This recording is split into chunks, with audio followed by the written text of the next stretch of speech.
आणि ते येणारे नाही आहेत आणि आम्ही घेणारे नाही आहे. त्यामुळं राज ठाकरे येतील असं वाटत नाही आहे. आणि राज ठाकरे येण्यामुळं बीजेपीचं बाहेरच्या राज्यामध्ये नुकसान होऊ शकतं.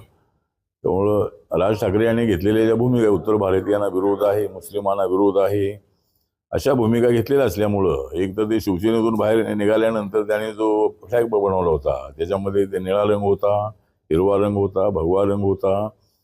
पण नंतर त्यांनी सगळे रंग बदललेले आहे. त्यामुळे त्यांना रंग बदलवण्याची त्यांना आदत आहे असं म्हणता येणार नाही. परंतु आता ते हिंदुत्वाचा बुरखा घेऊन ते आता मैदानात उतरलेले आहे. राज ठाकरे एक महाराष्ट्रातले नामवंत असे नेते आहेत, अत्यंत चांगले पराक्रमी वक्ते आहेत. बाळासाहेब ठाकरे यांचे वारसदार तर उद्धव ठाकरे आहेतच आहेत, पण राज ठाकरे सुद्धा त्यांचे वारसदार आहेत. आणि त्यामुळं ते येतील असं मला वाटत नाही.